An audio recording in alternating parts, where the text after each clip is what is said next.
Hi, everyone. Anne Stake, Chief Strategy and Product Officer at Medtronic Labs. Excited to be here.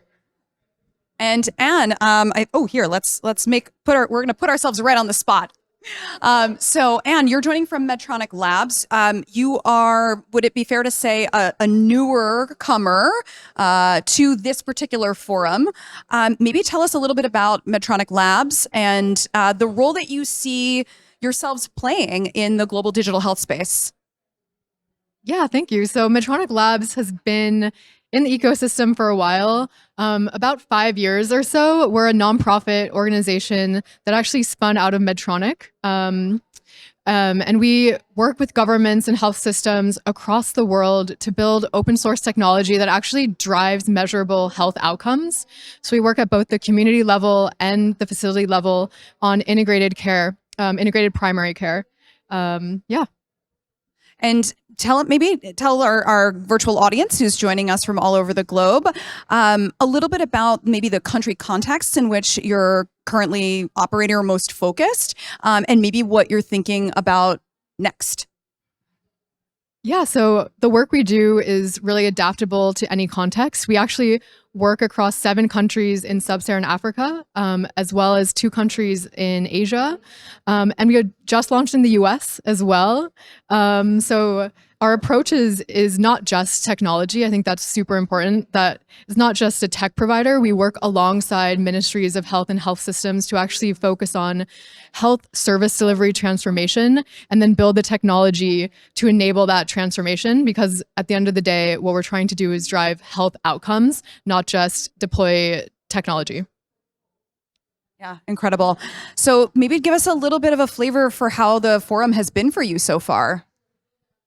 It's such an incredible forum. It's my first time joining.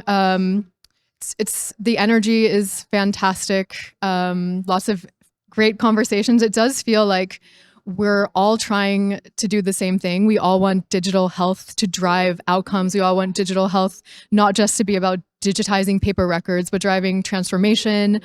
And I think we're at the cusp of something really exciting where we could actually envision new types of partnerships, especially if we think about some of the new foundational technologies and infrastructure that WHO and Google and other partners have been talking about. The FHIR standard, for instance, we just talked about that earlier. And so that's some of the momentum that's coming out of the conference that I think is super exciting. Well, and that actually reminds me, I think you were on stage earlier today. You were speaking at the conference earlier. So maybe tell us a little bit about your own takeaways and kind of what some of the sparks have been from that experience or anything that you've been listening to. Yeah, absolutely. I mean, I think really what we're trying to do here is figure out ways of collaborating better across governments, across technologists, and across donors. And for the past 10 years plus, we've been talking about fragmentation and the problems with fragmentation. But at the same time, in that same sentence, we're also talking about the need for more innovation and more solutions that actually drive value in the ecosystem. And they seem a little bit, counter to each other. And with FHIR, with some of these standards, you start to see interoperability come to life in a way that actually could work. Because I think right now, to date, we're all building kind of separate tools. We all try to collaborate. And then the reality is that if you have different data models, doing one-off integrations is not scalable for anyone. It doesn't work. So yeah, I do think it's maybe a inflection point, so to speak. Wow, what a great note to end on. I think that encapsulates so beautifully the sort of the hope and the zeitgeist, right? That's been present here these last 2 days, and I'm sure we'll hear more about this tomorrow. So, Anne, thank you so much for stopping by the pop-up studio, and thank you to Medtronic Labs for being here and being so present this year.